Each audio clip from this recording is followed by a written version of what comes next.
This episode of On the Line is presented to you by Living.fit, your one stop for all your fitness needs. Make sure you go download the app Living.fit today. Now here's the show.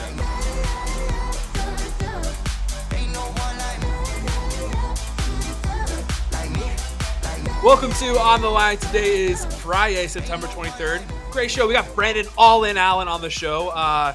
Let's put it this way. It went so well. He gave us his call out. He wasn't going to give away. It is bleeped, but hey, it was a pretty damn good interview if he did that for us. But once we wrap up with him, go over whatever's going on in the MMA world, like Kevin Holland, not retired. We talk about that a little bit. We talk about Nate Diaz, maybe going to Bellator, all that other kind of stuff, all the other things going on. We talk about Ime Udoka getting suspended a year for having consensual sex. We just go over everything that's going on in the sports world and wrap up with our medals for the week. So before we dive on into that, if you're watching on YouTube, hit that subscribe button. Listen on Apple, Spotify, Deezer, Stitcher, any other podcasting platform. Hit that follow, leave a review, tell your friends, share it with your friends. Without further ado, here is Brandon All In Out. We are joined by a very special guest. He is coming off a win over the Australian Habib, Jacob Malkoun. We are joined by All In Brandon Allen. My man, how are we feeling going into the clean sweep here with Jotko this in like 2 weeks or a week from when this thing airs? Man, I'm just ready, man. I'm super ready, super prepared. Just can't wait to get there and make it all happen. Hell yeah. So before we dive in more into the fight and the fight game and all the other stuff, I want to test you as a Louisianian. Just ask a couple general questions, pick 'em questions. So the first one is andouille sausage or crawfish? Andouille? Yeah, I probably said that wrong. As a Midwesterner, I am yeah. I like crawfish, man. Okay, all right. Cooked right. Okay. The Saints or LSU? Oh, LSU. Easy. LSU? Okay. I have great questions after that then. Gumbo or etouffee? I'm more of a jambalaya guy myself. Fuck, I had that written originally, and I was like, I will switch it. But okay, like it. Louisiana hot sauce or the Diamond hot sauce? Oh, I got to go with the Diamond hot sauce. Okay. And then last one, Coach Orgeron or Les Miles? Oh, Orgeron. Okay. So let's do the gauntlet. I feel like no one's ever asked you about LSU football. First question, do you like Brian Kelly? Because I feel like he's the most terrible culture fit you could imagine for LSU football. I'm not going to lie to you, bro. I haven't kept up with it in probably about 2 years. I think the last game I went to was about 3 years ago. For me, it was just the energy. You know, the energy is just different at Tiger Stadium. Just being there in person, it's just different, bro. I don't even care if the team's good because the energy is just fire. That makes sense. Your kid's like having a fight in the kitchen right now? Emmy.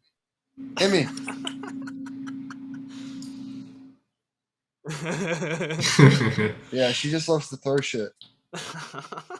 I'm assuming you like to throw shit growing up too. Yeah. No, I'm a calm kid, girl. What do you mean? No, calm kid. Come on. All right. Let's talk about the fight game, man. So, I'm going to talk about the Jacob Malkoun fight specifically because it was like your first international fight.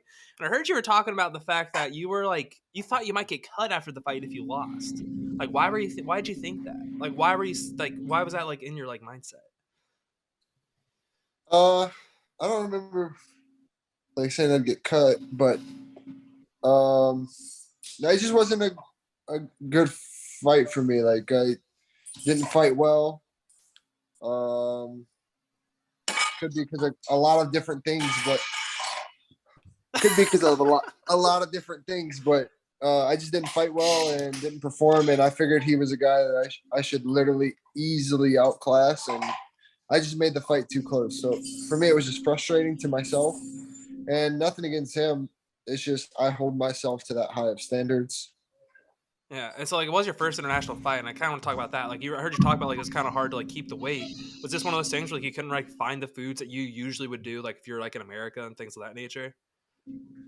Yeah, it was so different. Everything about it was just different. Like from the food to the travel to the time to literally everything was just so different, and it was just not a normal experience, to be honest. For me, like it was cool to go through those things and experience those things with like friends and teammates that I had with me. You know, I had my boys with me, so that was cool. But as far as would I do it again? Not in Singapore, I'll tell you that. What if it was for a title? Singapore. No, what if it was for a title? Yeah, but you're saying go to Singapore for a title? Yeah. No, I'm good.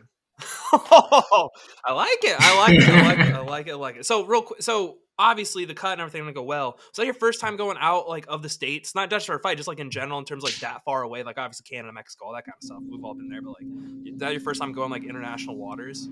What you mean we all been to Mexico? We ain't all been to Mexico. You've never been to Mexico? You're like right there. No, man. I like the United States.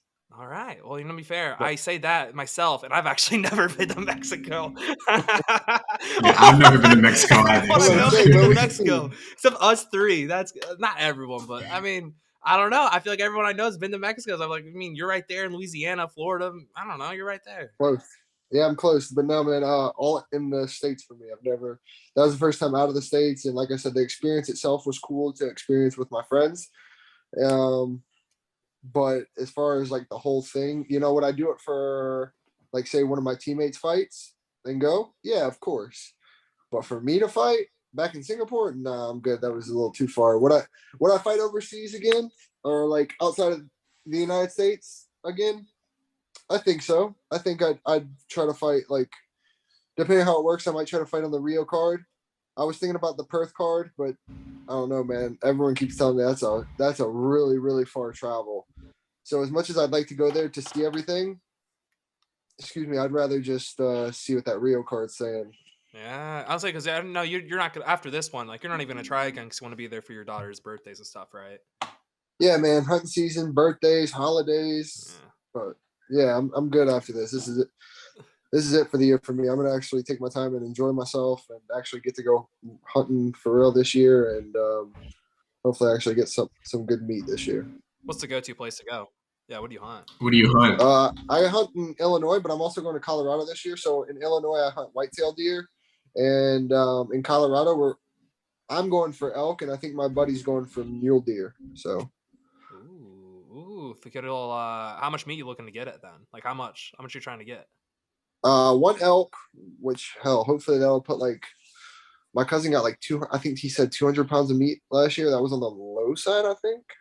I've never. This is my first time elk hunting, so. But deer, I want to put like 3 deer because that'll be 2 for me, and I can do 1 all-in sausage. I love like different types of sausages out of deer, and then another deer to quarter and make roast and things like that with ground meat, and then I give 1 to my brother's house as well. So 3 deer is good enough. Charitable man here, charitable man, not just for himself, gives it to his family. Oh, that's right, because your brother is paralyzed from the waist down, right? Chest down. Chest down. Yeah, that's right. That's terrible. And it was a car accident. Was that what it was? No, he dove into a pool. Oh, that's right. Yeah. That's right. So that is unfortunate. So like that was when you were like 13, 14. Is that right? Is that how old you were when it happened? No, I was like a senior in high school. Oh, so you were actually really able to comprehend like what happened. Yeah, for sure. I understood everything. I was driving at the time, so I'd go to school, then drive across the lake to the hospital, stay there till late at night, and then go home and go to school and just keep repeating that. That's crazy. It is crazy. Did it kind of make you not want to get into fighting just because fighting is such a violent sport? But were you a party like maybe I don't want to throw my body so much at risk? I was already fighting at that time too, so I was already in it, so it didn't really matter to me. Okay, and I know you quit football. You quit football before high school, right? And then like that's when you went in. But your dad's like, you can't play football. I want you to like you're good with fighting, but he wasn't cool with you playing football. Yeah, at the time, a kid had just got paralyzed, literally at one of the schools that my brother went to. So, he was always scared of that anyway. Even though he was good at football and played football and did his thing. Once we stopped playing, that was it. There was no going back. So yeah, I just never. I finished 1 year, was doing jiu-jitsu, and I just liked jiu-jitsu more, so I just started doing that and never went back to football. And obviously it's worked. And so, I have actually one more question about the Malkoon fight. I remember like right after everyone started booing you and stuff. Like, do you kind of like being the bad guy? Did you like being the villain out there in Singapore though? Even though like obviously it wasn't the best situation, but did you like being the villain? I mean, it wasn't nothing to me. I didn't really care. My boy was just in the background flipping them on. Your boy sucks. Your boy sucks. So I think they were more booing at him than me. Hey, I mean, I don't care if they boo. It ain't my decision. I mean, if it was my decision, it would have been my way. I just would have finished him and called it a day. But obviously, that didn't happen. So, did I feel I won? Yeah, but it wasn't my decision at the end of the day. When it goes to the judges, it's on them. It's not on me. How I don't know. I was actually talking to Tanner Boser about this. He was talking about how like even after wins, you still have like sleepless nights. Were you kind of sleepless that night, just kind of thinking to yourself like, man, I could have finished him here, or I could have done this differently and finished him? Like, were you kind of like that? Oh man, I was so frustrated. Like it felt like a loss to me, just because for me, I either outclassed somebody, finished them, or they finished me. Like that's how I view it. Um, and none of those happened. I made it look closer. Like when I wanted to do something, I did it. So like in my heart, like I know I'm better. He knows I'm better, but I just made it look closer than it should have been. So I was super frustrated. Yeah, there was a couple of nights that I was just so frustrated at myself that I was just like, didn't really sleep. But then, I've got good people around me that like, I've been focusing on like my mentality and trying to change it and make it better. So my sports psychologist or whatever, he like helped me like reword it and rethink it and make a positive out of it rather than a negative. So it's been good. Best way to look at it too is you still got that double paycheck. You still got that win bonus. At the end of the day, that is literally the only thing that matters. Well, the 50 G's are nice, but still, that win bonus. Yeah. That's the most important thing. And so obviously that fight, stylistically, everything, even you said before, like his game plan is going to probably be to hug me, wrestle, things like that. And they should not be the most exciting fight. Different kind of style of a not exciting fight. No offense to Jocko, he's not the most exciting guy in the cage. How did you end up getting back to back guys that really don't come to the fire? I don't know, man. I don't know how it happened, but I've been trying to fight Jocko for like 2 years now. Just because I knew he was always right there at that cusp, and if I lost, I was obviously trying to get back to that, or I was trying to just get a guy that was a veteran. So I've been trying to fight him for a while, but it never happened from his Until side. now. So, yeah, so now we're here, and I don't know, man. I don't know how it all came together. I just know like my manager didn't want me to fight him because we just fought a boring guy, and he didn't want another boring guy back to back for me. But for me, I was like, they know me. I'll fight whoever. I don't care who it is, as long as it's not one of. There's like 4 people that I just won't fight because they're my friends. But outside of those 4 guys or so, They I can don't all care get it. anyone. So I was like, when they called me, I had to like tell my manager. I was like, it's gonna be okay, man. I promise. I'll finish. I'll put him away, or I'll make it exciting. He's gonna have to fight with me. So yeah, it just happened like that, and here we are. He's also like the Hopefully, closest you can get to like a ranked opponent that's not ranked, because he's literally on that 15 to 20 range. So you'd be right there then. Like this is a great fight to get you set up to fight someone in the rankings. yeah. I mean, I feel like I'm right there as well. Like I feel like I've always kind of been right there since probably my second fight in the UFC. I've always had to be right there because the only ones that I've lost were 2 1 week notice fights against a total different opponents. Like, so it is what it is with that. But I've always still, even after those losses, I was in that 15 to 20 range myself. I know at one time I was like, if there was a 16, I was 16 for like a good bit. So I know I'm right there. What, he's maybe 16, 17, or maybe 17, 18, somewhere along those lines. So I know we're close.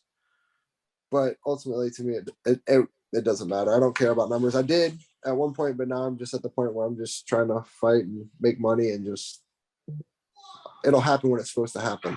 Exactly. You're still so young. Like you're 26. You have the world ahead of you. You have a whole career ahead of you. And it's one of those things too, like when it doesn't really, the rankings honestly don't really matter until you're like in that like top 5-ish to where you're literally like a fight away from the title. Like that's when it really, like the rankings really matter, because that's when you're literally on the cusp.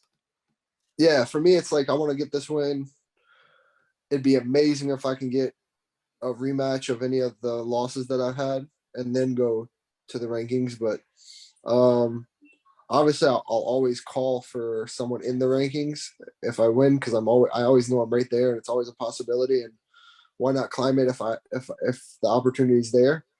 So I'll always call for that. But in the back of my head, I always want to get one of my rematches, whoever it's going to be. I don't care who. But we'll see. I know being in the rankings kind of hinders some things like you can't fight so often sometimes because of how things line up. So I know it's also a hindering as well. That's why I'm not too like concerned of getting a number. For me, it's just the competitiveness of it. Plus, it shows like the hard work kind of pays off when you have that number and you keep going, you get another number, and so on and so forth. But for me, I don't want to be hindered. I want to fight my 3 times a year. Maybe after next year to go 2 times a year, but I don't want to be hindered and like not be able to fight because someone else's schedule doesn't line up with mine. No, you don't want that. I feel like this is probably your last year, probably getting 3 fights in, like guaranteed. Probably more than likely. Barring a loss. I better get 3 next year. After that, we can talk. Okay, so one more. 2023, we'll get another 3 fights in. 2023, we'll get another 3 fights in. So I heard a rumor you have a call out ready. Is it one of the 4 people you've lost to? Is that the call out, or is it someone new? No, it's someone new. Oh, well, bleep it out. Who is it? Huh? I'll bleep it out. Who is it? It's I want the winner of. All right, well, that's bleeped. That's bleeped. I don't want to reveal it, but that's bleeped. So that's we have inside info. You guys don't. It is what it is. If you want it, you're gonna have to wait until Brandon wins on October 1st. But another big thing about Kill Cliff, the gym you fight at, you guys have a really strong suit game all around. Really strong suit game. Do you have your suit picked out? I have Mark Russell designs all my stuff for me and gets it all together. So hopefully that'll be coming in next week, and then we'll be off to fight week. I don't like I've had them, the real like suits, but I like the bomber suits like that I have that has a zip up because I wear them after the fight as well. Like I can wear them to events, and you can wear the bottoms with a different shirt or a jeans with the top. You can kind of mix it up, and it's more. I can use it more. So I really like those. Plus, some of them are personable for me. They have like my daughter's initials in them or pictures in them and stuff like that. So Mark Russell's the man. He is the man. Has some nice suits. And I know another thing too, because I'm going to focus on the style thing. Like I also love like the half braid. Are we going to keep the half braid like on top, then letting everything else flow? Is that going to be the consistent look? I don't say I like it. I think so, man. Some people don't like it, but I do. I like it. I like it. I feel like my lion's mane. But yeah, that's what I'm going to do this time. I haven't 100% decided, but I think that's what I'm going to go with this time. Because, I mean, it's long, but it's not like as long as it was when I fought Tom Breeze. So, but yeah, I think that's what I'm going to go with. I'm going to braid it, what's today? Friday. So I'll braid it Wednesday and see like how it feels. And I'll probably fully braid it then just to see, like, I want the realistic feel for when I train on Thursday. So, but I'll pull them out before fight week. So no one will probably. There we go. I was gonna say, I don't know, like I don't want to say it's like it doesn't look half-assed, but it just kind of looks goofy. But it's at the same time like the lion's mane. I like it. Like it's unique. It's like no one else does that. I took it from Uriah Faber back in the day. I used to love that. It's so cool. So I started doing it off of him. So I guess he's the OG with it. But yeah, I like it too. We'll keep with it. I like it. So another thing too is I know you have like the Strikeforce gloves you train with because you give away all your gloves. You still have those like red Strikeforce gloves? I have the blue ones. I don't know where my red ones went. I think I gave them away to one of my friends or let one of my friends have them. I don't know, but I have the blue ones. And I train in them a couple times a week. But the problem is they start, when you get too sweaty, they start leaking blue. And so I don't want them to stain them. They leak blue? Yeah, like it'll be blue. Like your sweat will be like blue because the dye in the gloves. Like some other gloves will do it too, but they're official gloves too. So I guess they're just old dye. I don't know, but they do. I don't know. It probably looks like straight out of like one of those old Gatorade commercials, like when you like sweat blue or whatever. You know what I'm talking about? That's what it is. It's just like that. It's crazy. I just wore I think Wednesday, and they did that. So I just take them off and then finish the practice without them. Yeah, could be. And so I know another thing is you're a big car guy. I saw you recently bought a Ford GT 500. Is this car number 3 for you now? I go through cars a lot. Like I bought my wife a car, but that's our travel car. So like it's kids and her every day. Then I've got my Hellcat, which I haven't had for 4 months, so I get it back soon. And then I bought the GT500 for my dad, so it's not even mine. And then I just traded in my truck for a new truck before I came here, so I haven't even drove that one either. What truck do you have? I traded in I had a Nissan Titan XD, and I traded it in for Ram 2500 Mega Cab. American. Goddamn right. I like Goddamn Ram. right. I like Rams. I bought I bought the Titan back in the day because it's just what I could afford. That was a diesel that, and it was good. It did me well, man. I drove across the whole country with that thing from Louisiana to Milwaukee many, many times, to Illinois, to Florida, to everywhere. So that truck didn't owe me nothing, but it was getting to the point where it would have cost me more to make it perfect than buy a new one. So, or than more than it would cost me more than what it was worth. So. Okay. Do you customize them? I know you're big in like car YouTube. Do you customize them, or you just watch car YouTube just because to watch it? No, I've already. So the truck, the reason I don't have it, so I got it on a Monday, came to Florida on a Tuesday, and it still had to get the lift put on it. The rims and tires are being done now. What else? It's got PPF and tint going on it after I fight. So yeah, I do a lot of shit. My Hellcat I haven't had for 4 months. It's got twin turbos going on it. So that'll be done probably next week. So I'll get that back. So yeah, there's nothing stock at my house except for my wife's car. That's it. That makes sense. That makes sense. I like it. So I know you also have the promotion. You started the All In promotion in Louisiana. Did that kill the detective dreams? I know you said before you fighting, if you didn't fight, you'd be like a homicide detective. Is that dead? Hopefully All In goes all the way and succeeds as a promotion and never go back to that. I don't know, man. That's kind of a double-edged sword because I'd like to do that, because it's something that I like I'm into, and I would like to see where do it every day to see how it was. But then again, I also don't want to have someone telling me what to do because I don't do well with that.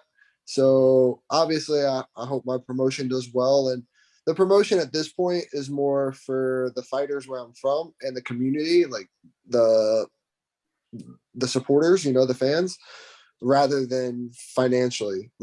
Yeah, it'd be great to make a lot of money doing it, and hopefully one day it does. But for now, it's more about as long as I can pay all the people that work for me that are taking care of everything behind the scenes.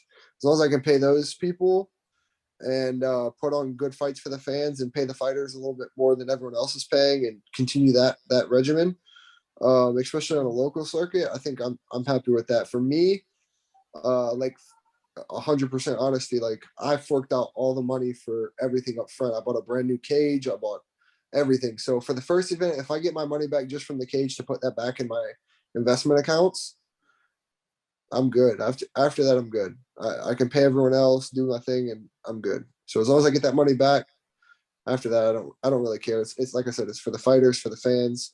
It's for the fighters, by fighters. Almost everyone that works for me was a fighter at one point. So,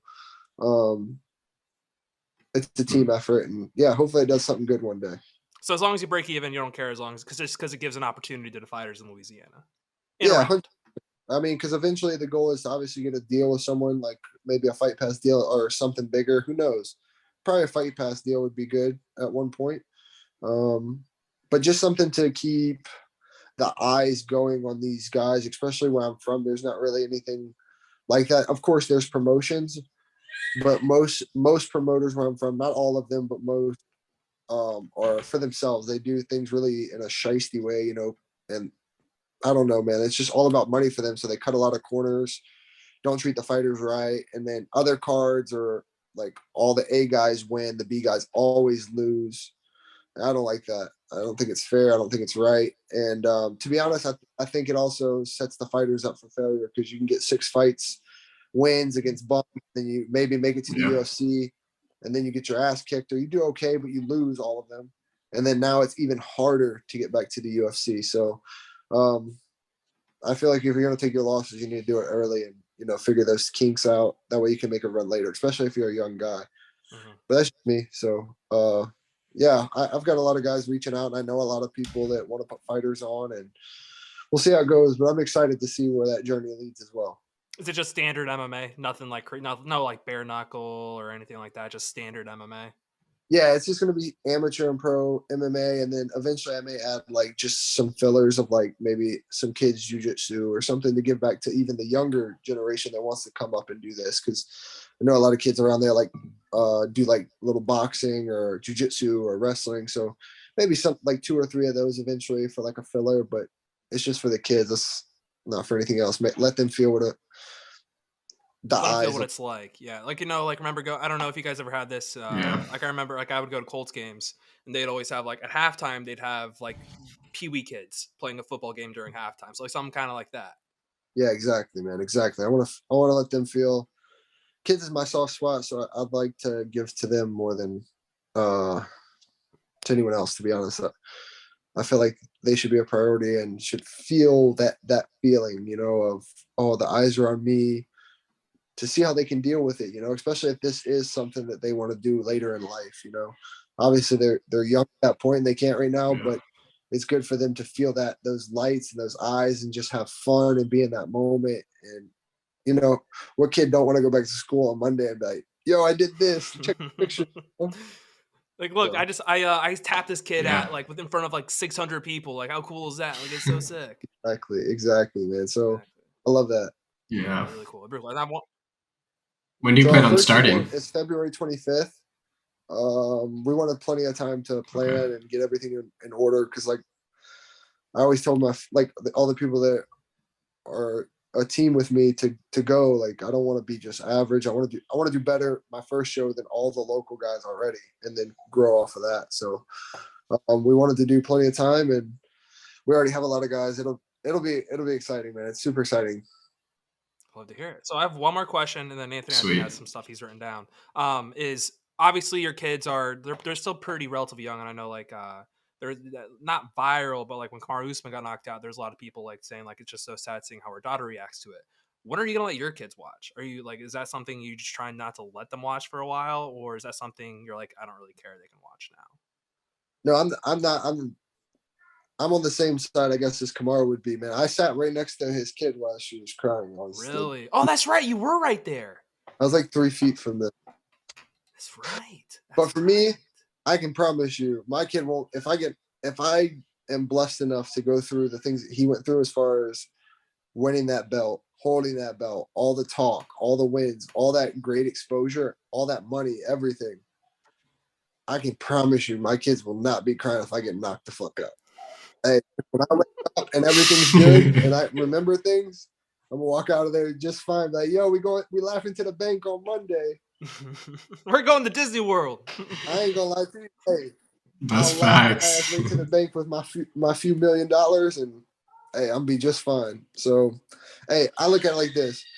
My kids watching now on TV, obviously they're not old enough yet to go to the events, but even when they're old enough to go to the events, they can go. But as far as Kamara, man, he did things that millions of people will never be able to do. He achieved things that many people won't even be able to achieve. And he's not done yet. Obviously, we'll see where his career goes. But the man went there. He lost. Yeah, he got knocked out. But the dude flew home on a private jet with his daughter after playing games. I'm down with that. I'll take it any day of the week. Exactly. That's all that matters. As long as you're safe afterwards. Yeah. I mean, just get cuts and bruises, little head trauma. That's just usual. That's for any fight. Doesn't even, unless you get like a flash knockout or quick submission or something like that. Usually you're gonna have some cuts Right. and bruises. That happens Yeah, every fight. at that level. Exactly. Anthony, what do you got before we wrap this thing on up? Yeah, I just got a couple of random questions. Your last fight was in front of fans. This fight's at the Apex. You've had a couple fights at the Apex. Do you prefer fans or no fans? Do you I not have a prefer preference? fans, to be honest. I'm not a big fan of the Apex because of that. No fans. Like, the energy is just a lot different. I like to be like a showman. I always do better with fans 99% of the time. So I like fans. Well, luckily you're gonna have at least like a couple hundred. So at least you Yeah, have that a little bit, but it's nothing like, for instance, like 278 that you were at. So like you're not gonna have Yeah. that many fans. Yeah, it's not the same. I don't think any of the fights even I've had so far have compared to the first Jacksonville card after COVID. That thing one was was nuts. insane. The energy was ridiculous. So, and I was one of the first fights, and people were still pretty much packed in. So that was a good one. Yeah. Was that one of your better fighting experiences? That Yeah, I Jacksonville think so. card? Yeah, for sure. I mean, the atmosphere was crazy, like you said, from the jump. Just It was even literally watching it from the prelims couch, to the main event. at Like home. literally nonstop, everyone was there, which is usually not the case. Usually prelims are a little, not as many people are there. And then it picks up. Exactly. They were there the entire time, which is that probably gives you a little taste of like shit. I want to get back in the main card, like in front of the fans. I want that experience again. I want all those people there again. Yeah, man. For me, the only thing that could be better or be like a better experience is having one at home in Louisiana. If one at home in Louisiana, that's like for me, that's like a must before I finish fighting. Whenever that time comes, hopefully before then I'll fight at home in Louisiana. That's the only thing that could be better for me is to experience it at home in Louisiana with all my people, my family, walk out with my brother, my dad, my kids, whatever, and have that moment. For me, at that point, I'm good. Fighting was good. I don't even care about a championship at that point. Like that would be my championship. I feel like DP's overdue for one in the Smoothie King Arena. We'll have it down there Yeah. in New Orleans. Like there you go. I hope so. I hope we get one next year there. The Cajun Dome. There's a couple different locations they can go, but Smoothie King's probably the most notoriable, whatever the fuck word, and it's probably the easiest one as well for fans to get to hotels, things like that. And like the after parties and things like that. You're in New Orleans, so it's like it's party city. Yeah, that shit's dead for me though. I ain't going out. Hanging out with the kids after. Hanging out with the kids after. Yeah, I'm not going out in New Orleans. I'm good. Why not? Wait, why not? Why not go out in New Orleans? I'm not trying to get robbed or stabbed or shot. Okay. Yeah, I was gonna say it's not safe. I'm good. I'm just gonna take my butt right across the lake to my house, and I'll be good. Be chilling. There we go. That's true. That's a fact. That's a fact. Anthony, what else we got? I got one last question. It's about your tattoo under your arm, like under your armpit, right there. Was that painful? That area? Because I feel like that inner bicep, like right. It hurt. All of it hurt, bro. Oh man, yeah. I was just wondering, like that inner bicep, right up to the armpit area. Like I feel like this that was one hurt super painful. right on the sternum. And then my elbow didn't really hurt that bad, but the armpit, I thought my nipple, like around my nipple, would hurt, but it didn't hurt. So the armpit, inside bicep, and then the sternum was the worst. And then I just finished the bottom half, and like the inside, like right, like. Oh, that's nice. Thank you. How long were those sessions to get it done? The first session, which was like this and the outside, so the chest and the outside, it was 8.5 hours. The second session was finishing this inside and everything. That was 7 hours or 7.5. And then we just did a 6.5 and a 5 hour for the bottom half. That's crazy.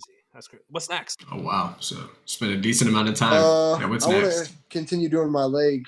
But I just talked to my tattoo artist that does the portraits, and he won't be in town when I'm in town after the fight. So I'll have to figure that one out before I fight next or after I fight next. So that's kind of my thing, is just going to do my leg with portraits and memories to me. Like portraits of your kids? Of my family. So I got my brother and my niece right now. I just did that one. Then I'll do my kids next. Then after that, I'll do my dad at some point. And then I'll do some fillers. I'll find someone else I want to do one of, and then wait for the bottom half until I end up having 2 more kids. All right. Well, that's what we got for you, man. Appreciate you coming on. For just if you want to go ahead and shout out sponsors, social media, any of that kind of stuff, go ahead and do so. All right, man. Well, thank you guys for having me. Of course, I appreciate it, man. Thanks for the time. Absolutely. Follow me on Instagram, B_Allen185. Brendan Allen MMA on Twitter, and Brendan Allen on Facebook. And I've got such a long, I feel like I got a long sponsor list, and I always forget. But just thank you to everyone, man. I can't think of it off the top of my head right now. They're on the Instagram. They're on the socials. They'll have if you go to the socials, you'll see all the sponsors. Yeah, man. Of course. And thanks to my management team at Dominance, my team at Killcliff, and thanks to all the guys in Philly too for John Marquez and Daniel Gracie for having me out last week and taking care of me. And good luck to all my boys fighting soon too. All right, so here's the actual true last question. Usually I ask how are you gonna finish your opponent, but I have a different one. I'm gonna change it up here. How are you gonna make Jotko fight an exciting fight on October 1st? Bro, I'm gonna bite down on my mouthpiece and walk him down. I've got a couple tricks up my sleeve, not to just walk straight forward, but he's gonna fight. He's definitely gonna fight. And hey, win or lose, he's gonna know he was in a fight. I love to hear it. I love to hear it. All right, man. Appreciate you coming on. Good luck on October 1st. Of course, man. Thank you guys. Appreciate it. Okay, that was a fun interview. No big deal. We do know his call out. It's a pretty good call out, I must say so myself. I thought it was it's a solid one. It's a solid one. Makes sense. For sure. Definitely makes sense. Makes sense. So let's but you'll have to hear from him. You'll have to hear it to him after he beats the shit out of Jocko. By the way, Hell yeah. No bias. So this is an MMA show, but I think the biggest news going on in the world of sports.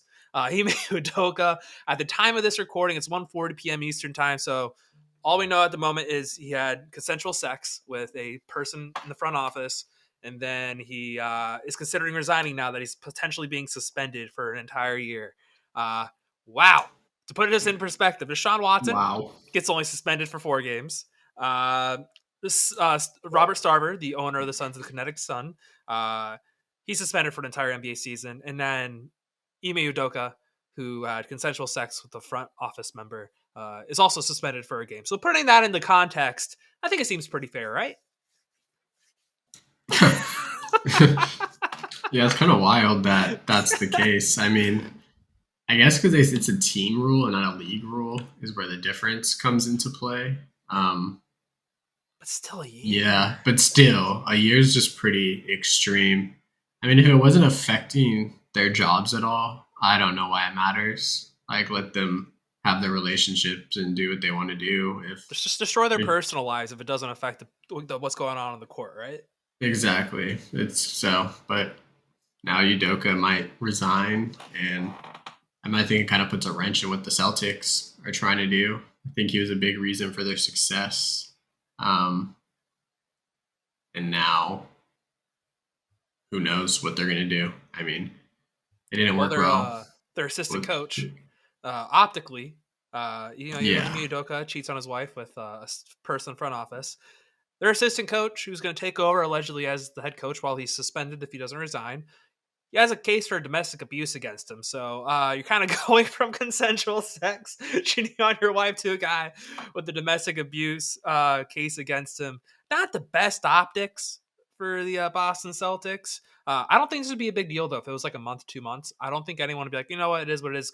House rules, got to follow the house rules. Because like this stuff goes on in the world of sports. Like, believe it or not, it happens. I'm not going to say who I worked for.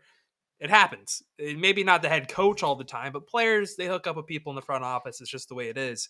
But again, if it was a month, 2 months, I think obviously there'd be an outrage of like, oh, this is bullshit. This is crazy. But 82 games because he had consensual sex, it's just craziness. It's just absurd for a full year. It's nuts. Yeah, it's definitely pretty nuts. I don't know. Yeah, it's unfortunate for everybody all around. What's the new coach's name? I forget his name. Cannot tell you. I just immediately looked him up and saw he had a domestic abuse case. That was like the first article I saw. Ime Udoka's assistant has a domestic abuse case. Poor guy. Well, poor guy. Well, not poor guy. He doesn't. Not poor guy for him, but poor guy in the sense that he'll probably get fired here quickly too. Indiana's finest. He needs to come over, take over control of the team. Even though I think this is his call to suspend Ime for an entire year. Whatever it is, not the best scenes, not the best looks. And for wanting to keep Jason Tatum, Jaylen Brown, all that, who knows? Maybe they think this is not cool. And they'll leave. I don't know. It is what it is. Celtics, they're in a weird position. Also sucks because we're about a month out from the season starting, and they're going to be without their head coach that took them back to the finals. Just not the best look for Ime Udoka. A big wrench in the system. Yeah, it's just a massive old wrench. Another thing that happened, so a month ago, Tom Brady took about 10, 14 days away from training camp to an absence no one's really talked about. It's alleged. Obviously, you have the whole thing going out with him and Giselle not having the best relationship. Apparently, during that stretch, he went out to go visit his ex-wife or girlfriend, wherever she was, Bridget Moynihan, to go see his first-born child, who's 11 years old. So I guess when there's smoke, there is fire. Is Tom Brady cheating on Giselle? That's the questions we all need to start asking. I doubt it. But he does have a kid. It's funny that nobody really knows that he has a kid with a different person. And that he doesn't like. Well, it's because you never see him sucking the soul out of that kid. Yeah. Fair. That's your Tom Brady update. We'll continue to find that. But then another thing, let's see what else. Let's go into MMA. We got a lot of MMA news. This is even though there's no We UFC do. this week, there is a decent amount out there. Obviously, youngest guy ever to sign with the UFC, Raul Rosas Jr. He signs on a contract with the UFC at the age of 19 or 17. Sorry. Yeah, 17. 17. There's a big difference there. Anthony, what are your thoughts on his performance and his maybe prospects as the youngest guy to ever sign on to the UFC? I mean, I thought he was pretty impressive in the sense that he was 17 and he was grappling with a grown man, and it didn't really appear that there was an age gap in that sense. Skill wise, he wasn't like that superior. I mean, I guess he was because he did kind of maintain control on the ground, but it wasn't so superior he could get a finish. But again, he's 17. I think they're going to kind of do what they do with Chase Hooper and give him like that developmental kind of contract and let him train at the PI and get the nutrition there and probably get him a place to live and stuff like that and just kind of put him on so that by the time he is, 21 years old, 20 years old, give him 3 years, 2 years to progress, he can, actually handle himself. Because if they really throw him into that 135 division, he's toast. He's toast. And you can't do that to a kid. So I think that he's going to get one of those developmental contracts for sure. You don't want to break him early. And, it kind of sounds, I mean, obviously it's a great accomplishment. I think the resounding sentiment is this is probably not going to end well because MMA is not the land of happy endings and fairy tales. It's a real sport. No, not for most people. No, for most people, it ends pretty badly. When was the last time a guy like that, though, a guy like this, too, actually was successful? I can't even remember of anyone being like a young prospect, super great prospect, and then becoming, a champion. Like, we haven't seen that really yet, have we? I mean, John Jones is like the last one that I can really remember he was champ at like 23 or something. That's true. And you have a couple people like Muhammad Makaya, for instance, right now going through his guide. Now you got him. Chase Hooper, maybe, I don't know if you want to call him like a super prospect or anything in those means, but he was still pretty young. He's starting to fill into his shape. But no, I mean, it's kind of hard to say. And then also he's in the toughest division in the entire, probably the toughest. Yeah, I'd say the toughest division in the entire sport. 135 is tough for sure. Yeah. There's studs all through that division. Exactly. And it's probably the most skilled division. I think that's safe to say. Yeah. So it's probably the most skilled division, but no, you have to be when you're that small. Exactly. So it'll be interesting to see how he progresses. I'll make if I had to bet it right now, I say 100%. No way he goes undefeated. I don't think he's going to break John Jones' record. I really don't think he's going to break John Jones' record just because of how tough that division is. He's going to keep moving up.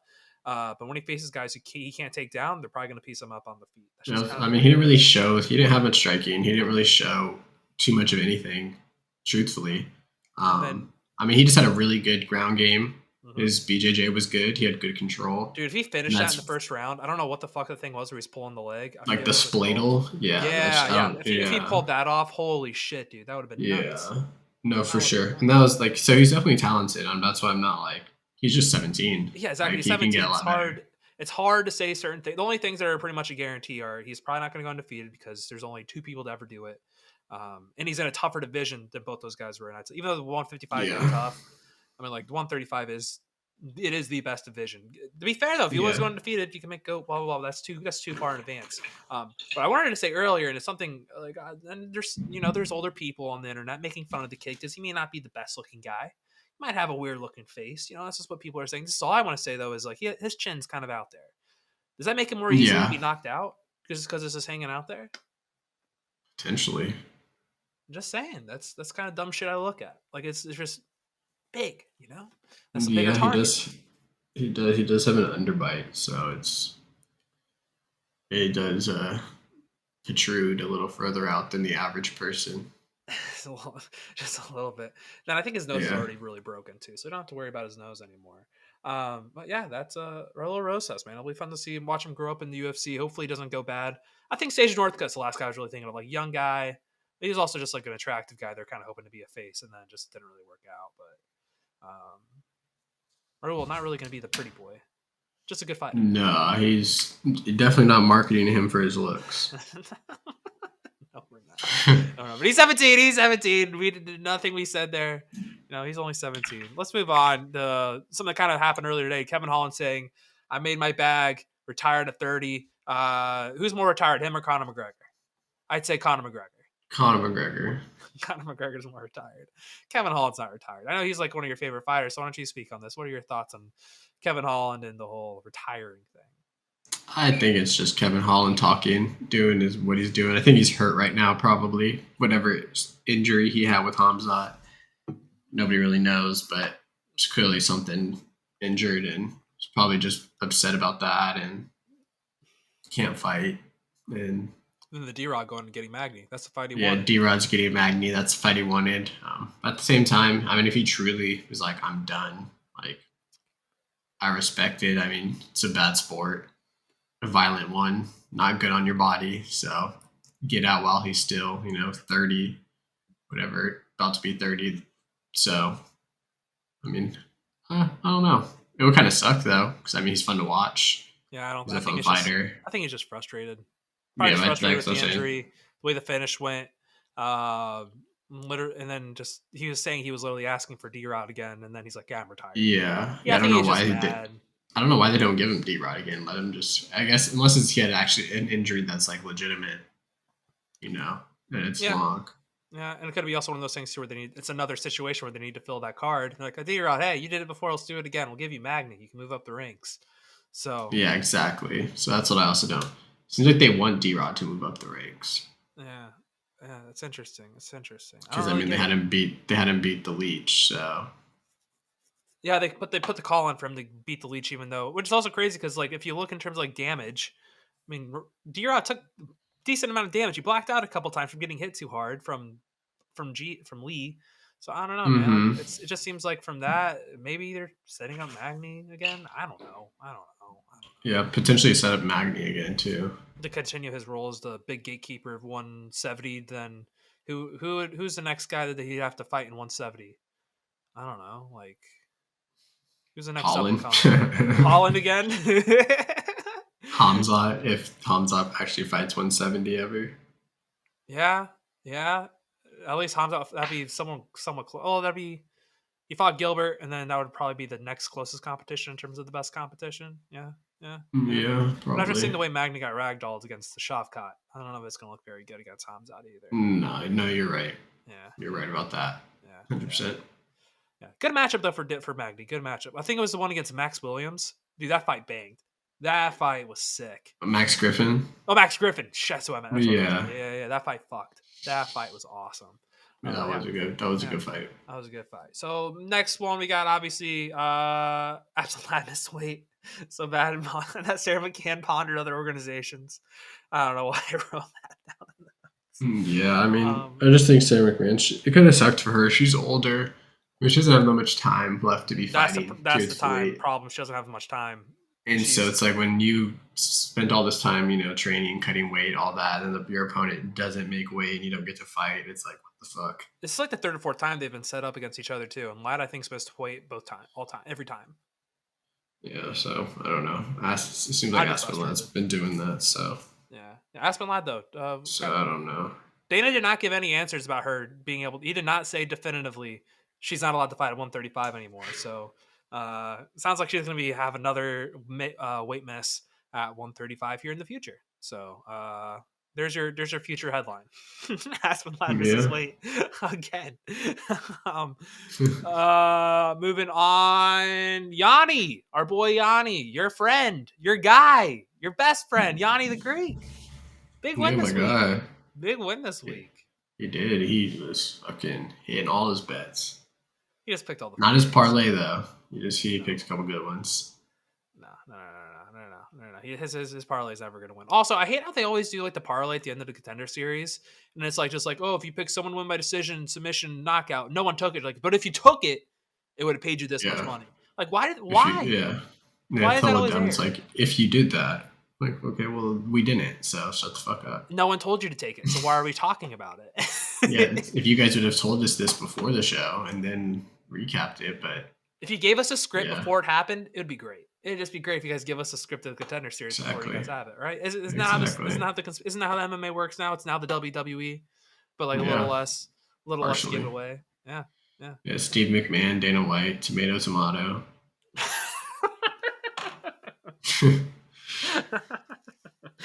God, I cannot believe people actually think this shit is scripted. I don't know. All right, next you got Floyd Mayweather, Conor McGregor going back at it again on Twitter.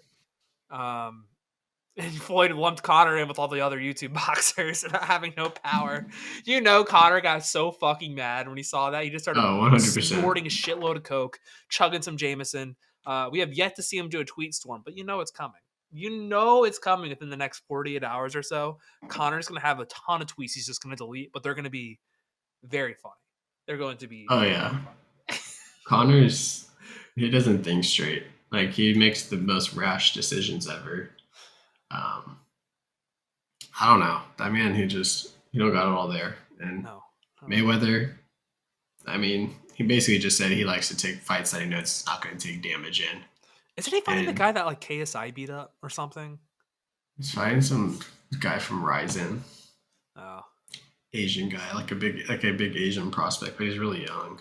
Oh, okay. So Floyd's just and I think like the Ryzen rules like are different. So I think it's just gonna be a stand up. Like there's no grappling or any of that kind of shit.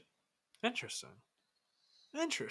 It's coming up too. It's like the next week or two.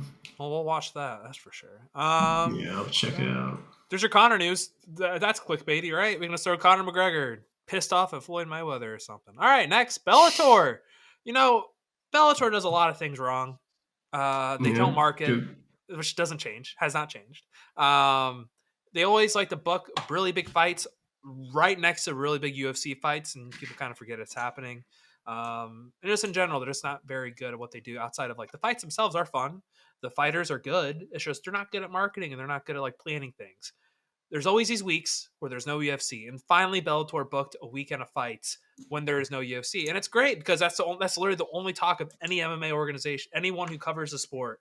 This is what they're going to be talking about is Bellator because Yoel Romero's back, like the soldier of God, our boy, the people's champ, Yoel Romero. He's back fighting Manoff or whatever the fuck his name is. It should be interesting to see Yoel back out there. I think if he wins, he gets a title shot too, which is fucking crazy. Sorry, I have myself muted. No, I agree. I don't know. I think Bellator,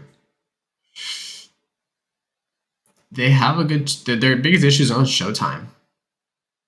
Yeah, that's their biggest issue, in my opinion. When you are trying to market yourself and you're like, you have to buy Showtime in order to watch Bellator. People are like, what the fuck is on Showtime? Why am I going to purchase this? At least ESPN Plus, you literally get like cricket with ESPN Plus. Like you get all kind of shit if you like all these sports. Showtime is really nothing. There's really not many TV shows from Showtime anymore. It's really not that good. Yeah, there's a couple of good shows, a couple of movies, some boxing here and there, but there's really not much. And so it's just really not a big bang for your buck. And like I said, they don't market it well, but one of my medals does go to Bellator. Well, so say that sneak for that. peek. Sneak peek? But sneak preview. Bellator. But Congrats. yeah. But so I mean there is that. So the fight itself will be. I'm excited to see Romero. Yeah, Romero, Benson Henderson, his last ride.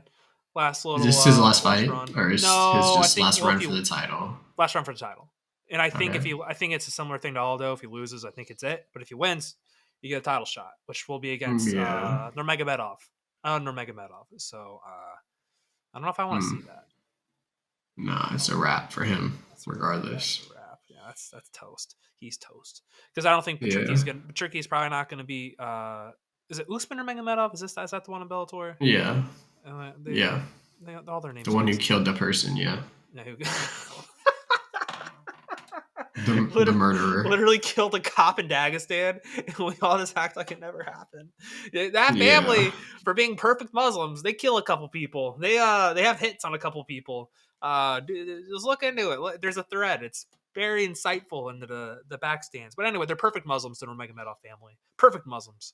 But yeah, it's the one who killed a guy gonna win the title in Bellator, and then probably gonna fight AJ McKee here soon too. Yeah. I want AJ McKee to go to the UFC. Well, I think that's what everyone wants. So I don't want if he wins another title. The problem is then he has another 3 fights in Bellator. So let's lose and then go to the UFC. I'm playing. but losing to Spike or another Nurmagomedov, tough. No, you can't. Yeah, you can't lose to Spike. You can lose to Nurmagomedov. You can't lose to Spike. If you go out, you just got to go out there and flatline Spike. Spike lost to a Like couple. you can't lose to the Ginger. No, like, I'm sorry. No, you can. No offense, no disrespect, but you can't. Disrespect Just to our can't. Ginger friends out there, but yeah, it's just not allowed. That is just not fucking allowed. Well, I think this is what. So he won the title. This will be his second fight. Maybe he's able to leave after this. I don't know. Maybe he wants to get one more. Yeah, because he won the title and then he lost this title and then now the Spike fight. Yeah, I don't know. We'll see. We'll see. I want him in the UFC too. I think. But what do you want? I think he's only at 155 now, though. So, yeah, he moved up to 155. Yeah, I don't know. I liked him better at 145. I thought he was he's a weight boy, obviously, but he was still. If he can fight that big and be in that weight class, do it. Yeah. Cuts suck though. Cuts suck. All right, that's what we got for UFC, MMA, Bellator, all that other fun shit. Let's go ahead and let's wrap up the show with our medals for the week. Anthony, why don't you start us off with your bronze medal for the week? Yeah, my bronze medal goes to Tom Hardy. Tom Hardy won BJJ. Tom Hardy, Bane. Venom, for those who are wondering. Not the MMA Twitter guy. Not the MMA Twitter guy. No. Bane, Batman Bane. Tom Hardy, he won a BJJ competition in Europe. I think it was England, actually, or the UK. I'm not sure exactly. But he won. It's not his first time. I think he's a purple belt, so he's actually pretty good. Pretty high up there in the belts. So I just thought it was pretty cool, you know. He started training when he was doing the movie The War. I think it's called Warrior, back in like 2010, 2011. So he's been, it's been over 10 years now that he's been training BJJ. But I just thought it's cool, he's a movie star and he's out here actually just doing regular everyday shit like normal people and competing in BJJ comps. So I thought that was kind of cool.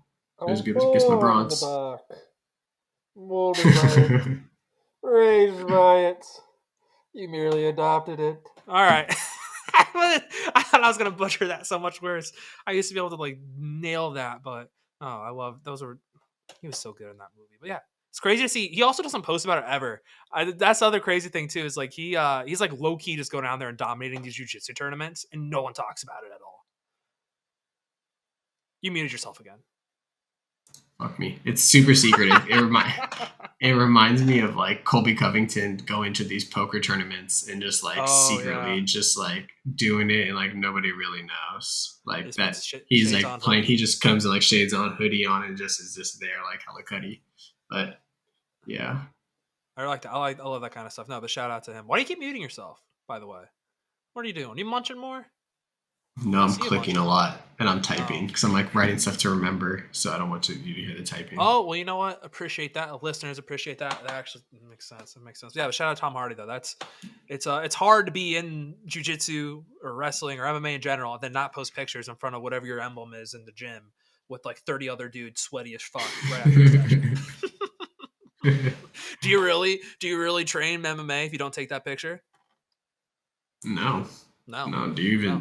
No. You don't do anything unless you take the picture. The pictures didn't happen, right?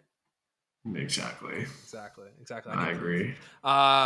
So there's no way to even segue this into my bronze. My bronze medal goes out to murder documentaries. So if you ever the OG murder documentaries podcast was Serial, and the star of that, Adnan Syed was released from prison. Yeah. Syed, he was released from prison yesterday. I guess it was because of unreliable evidence and there was alternate suspects now being proven. But I think this is the first one to really be released after one of these big documentaries and things like that. So it kind of shows that they work. I thought they were obviously just for clicks and you get people riled up, and then after about a couple months they'd forget. It actually worked. The guy got released. I'm not here to say he was or wasn't the murderer, but I always thought the case was kind of shaky.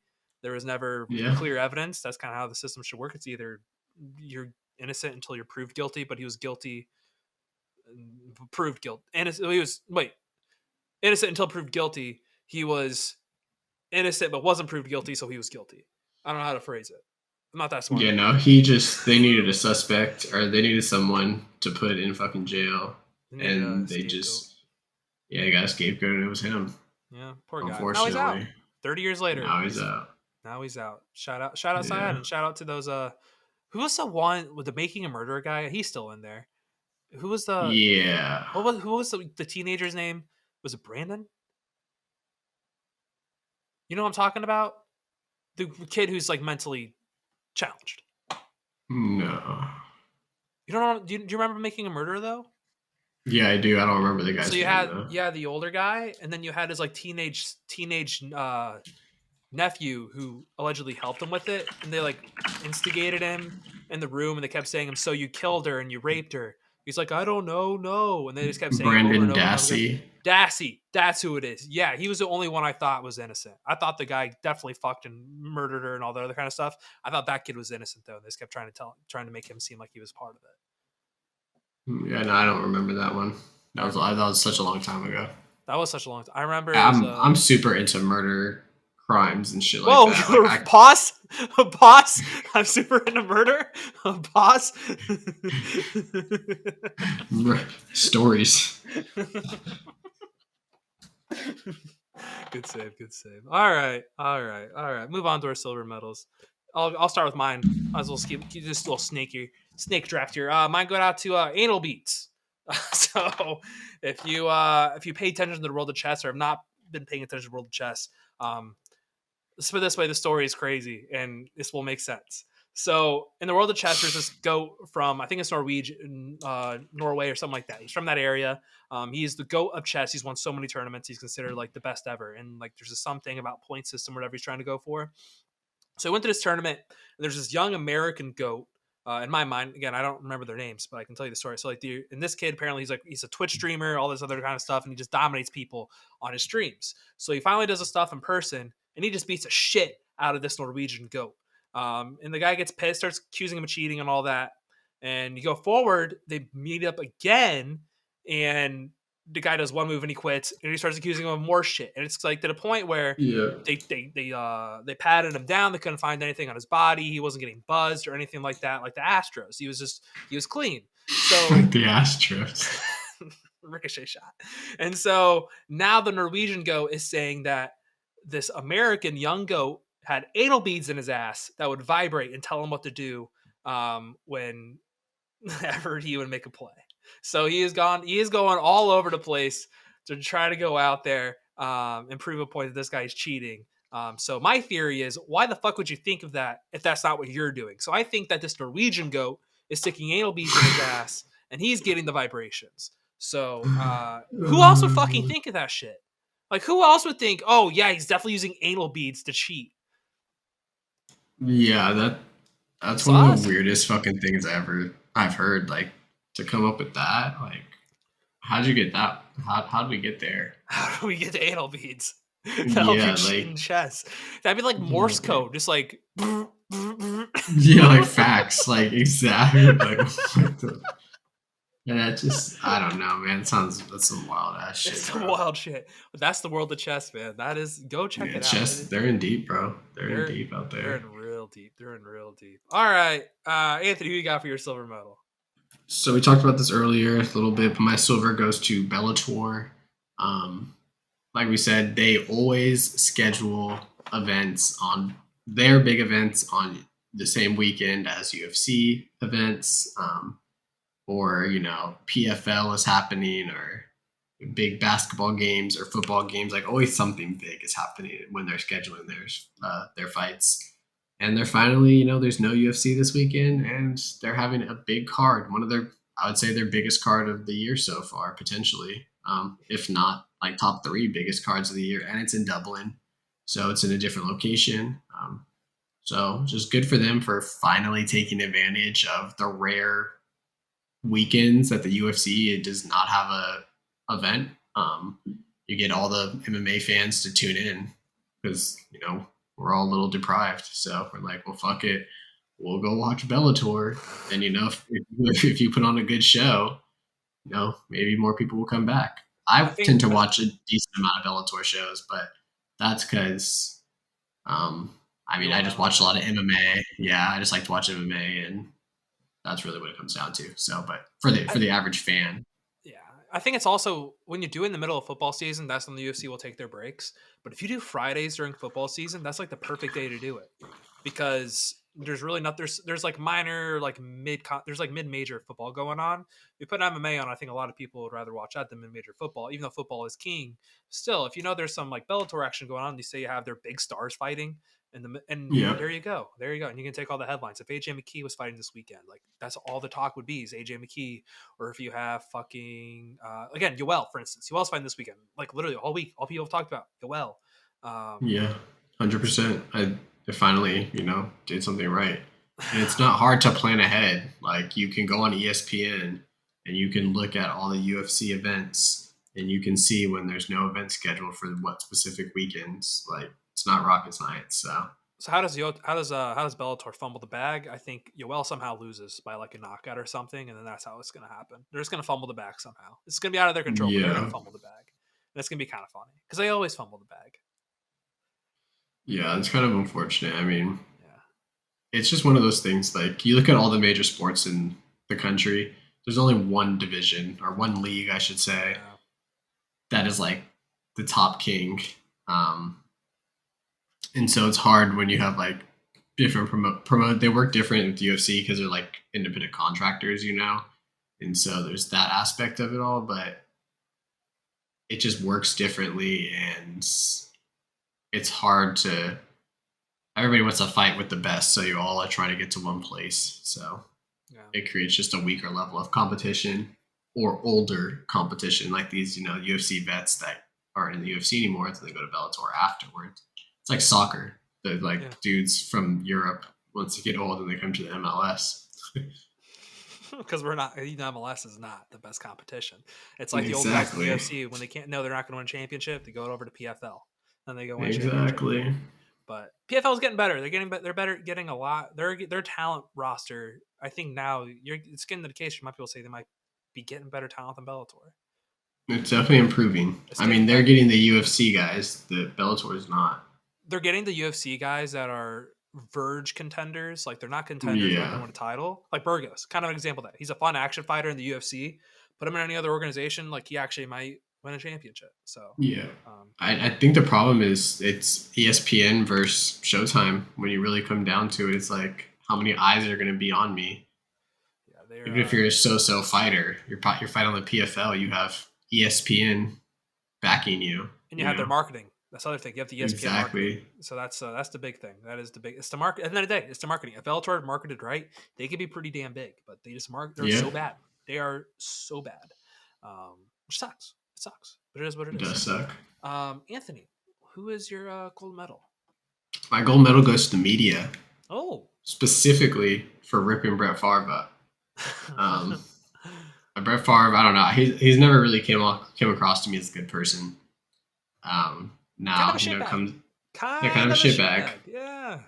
Then it comes out that he was embezzling like $5 million out of like a charity, of like a welfare charity or something. So, I'm glad the media is not taking it easy on him. I'm glad he's getting shafted. I'm curious to see what's going to happen, but there's not a lot of media coverage on it, which is Because they're so focused on Ime Udoka having consensual sex with another woman.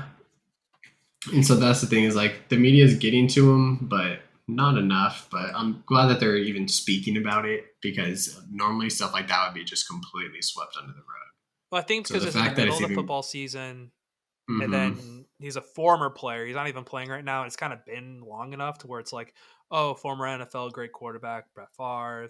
Then you have the Ime Udoka shit coming out. I think there's this. It's getting swallowed in the middle of this just shitstorm of sports news because there's just so much going on. Yeah, no, for sure. I think that's why it's kind of been empty. If this happened in July, they'd be talking about it so much. Yeah, if there was nothing going on. Yeah, and it's just baseball. That's why the media gets my gold. Is just more so because they're even covering it because there is so much that's happening. So the fact that they even brought it up is like, all right, well, thank you for acknowledging it. Thank you. Thank you, media. Which goes to my gold medal.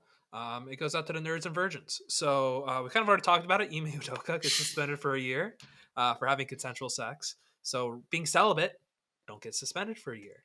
Not only that, you obviously got the whole. Oh fuck! Who was it today?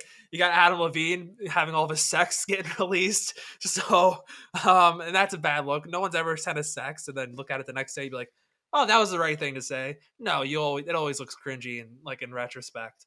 So, nerds and virgins looking real nice today with all this going on in these sex addicts' lives. So, shout out nerds and virgins. That's funny. All right. Oh man. Let's go and wrap this thing up. You have any shout outs? I got one, but I want you to go first if you have one. No, I do not. All right, mine's to Tua and Tuanon. Not because Tua played so well, but there was a video they made where they like flipped it so it looked like Tua was throwing right-handed, and his throwing motion looks a million times better. Like it looks good. Yeah, it looks like a normal quarterback throw instead of like the lefty. It looks weird, but when you flip it, it actually looks normal. So shout out Tua. I hope it works out with him because it was always he is a likable guy. He's not like he's a douchebag. He's not like a Russell Wilson fake nice guy. He actually is just like a nice guy. He just likes to golf. That's it. He just likes to golf. So shout out Tua. Love Tua. Love me some Tua. No, I like Tua. I just think. Oh, and people expect him to be so amazing. Like, homie broke his hip. Like, can we give the guy some time to, gain confidence, get stronger, let his body get back to normal? Like, no. Exactly, no. We can't, but... No. I mean, it's been 2 weeks, but he looks a lot better than he looked last year. He obviously has had a couple of moments where he looks, you're like, what are you doing? But just from a physical standpoint, I mean, he actually can move. He can throw a little better. Like his deep you can see that. Things like that. Exactly. Like he can throw the ball a little more strength, a little more zip on it. Yeah. So I like that shout out. I like Tua. Big fan of Tua. I love the coach. I think it's kind of another proof of like coaching. Mike McDaniels. Really Mike McDaniels, man. He's a good offensive mind. So some say genius? Question mark. We'll find out. A little too soon to say genius. We'll find out. We'll find out. But we'll come back to this like week 8. No, we'll come back. Yeah, we'll come back to this week 8. We'll figure out if he is a boy genius. Also, shout out 49ers. They're better. Their title odds literally went down after Trey Lance was out for the year and Jimmy Garoppolo took over. So, shout out to the 49ers. Yeah, literally. That I did see that actually. Yeah, and apparently there's a lot of reports. A lot of reports coming out. Players are happier. Issues in San Francisco? I mean, it's certainly title shots are better. I agree. I mean, this was supposed to be the risk. Basically have to develop a quarterback. It's supposed to be a short shout out, but it's okay. You develop a quarterback during the prime of your football team like that. You don't want to do that. If you're going to take a quarterback early, he's got to be ready to go. You're not trying to develop him. He should be able to come in and win you, 10, 12 games, get you to the playoffs, Super Bowl. If they waited 2 years, they could have got Lamar. I don't think Lamar's going to be a Raven. I mean, they're going to franchise tag him, so. And he already said he won't play under it. Yeah, so then there's that. So it's gonna get ugly. Interesting. It's gonna get ugly. It will get ugly. I mean, get really ugly. I don't get why they don't pay him. I mean, they did offer him some contract, but it wasn't what they liked, what he liked. But just give the man guaranteed money. Who gives a shit? See how fucking good he is. You don't have to pay him as much either because he doesn't have to pay agent fees or anything like that. He just wants to guaranteed money. That's all it is. No, exactly. Shout out to Deshaun Watson for ruining the quarterback market in the Browns. Oh, he fucked. Kirk Cousins fucked it, bro. People are like, if Kirk Cousins can get that much money guaranteed, how the fuck can I? Like, but hey, I have a confession. He'll get what? He'll get his money though. I have a confession. What is it? I bought back into Kirk Cousins this year. I regret it. And what do you think after week 2? Back to where I was 2 years, like a year ago, 2 years ago. He's not that good. He's not it. I was all in. I'm like, they got the coach. everything's going to work after week 1. I'm like, oh, fuck, maybe the Kirk Cousins MVP hype train is real. He let me down. I bet on him to beat the who the fuck did they play? The Eagles. Is I've been a Jalen Hurts doubter. Good thing Harry's not here because I'm going to say something really nice. They might be for real. Jalen Hurts is nice, man. Jalen Hurts is good. He's gotten better. I think Jalen Hurts is the real deal. He is. I don't think he was ever bad at throwing. I just think he wasn't confident, and he never had like a legit receiver. Now he has AJ Brown. He had Devontae. Yeah, but you're not sending Devontae over the middle. You're not sending Devontae. Like, there's certain things that Devontae Smith can't do purely because he's just small. Like, AJ Brown can do everything. And I think that really helps Hurts. And he has a big catch radius.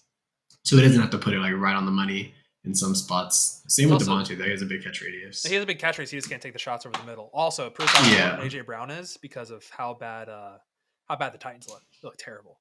Oh, the Titans thought that they could replace AJ Brown with Treylon Burks, and it was going to be all fairy tales and with an AJ, Derrick Henry, and all that other kind of stuff. Like that looks bad. I mean, it's showing their defense isn't as good anymore either. No. Tannehill sucks. They're going to go to Malik Willis here by week 4. I think they're going to do it at week 7, week 8. I think they're going to give Tannehill the benefit of the doubt, and then they'll do it. I could see it. I just Vrabel's so like competitive. I just can see him getting pissed the fuck off one time. But get out, like just go. Like if somebody's going to play bad, like let it be the rookie. That's true. That's a fact. Because their O-line's good. Their O-line's fine. It's not like he's going to They just lost Lawan though. Probably for the year. He's always hurt though. That's a fact. You can't bank on him to stay healthy regardless. Yeah, that's a fact. That's a big fact. That's a large fact. Yeah, that's true. So yeah, we'll see. All right, I think that's what we got for the show. We'll see you guys next week. We have a lot of friends of the program fighting next weekend, like a lot. Yeah, we do. So shout out to the friends of the program. Shout out to them. We had a lot this weekend too. We had like 2 or 3. We've had a lot the past couple weekends. Well, yeah, we're just like loading up now. So that one weekend we'll have these 2 fight cards. I kind of knew when they were coming up, like, oh, we have a lot of friends of the program fighting. But I'm trying to get Flavio Hernandez back on the show. We were supposed to interview Barnett. He had flight complications, so that one might be delayed a little bit. And then we got Trevin Jones coming up. So a lot of fun interviews coming up. A lot of fun guests coming on to help us with the shows in the coming weeks. So see you guys then. All right, see you guys on Tuesday. Peace. Deuces.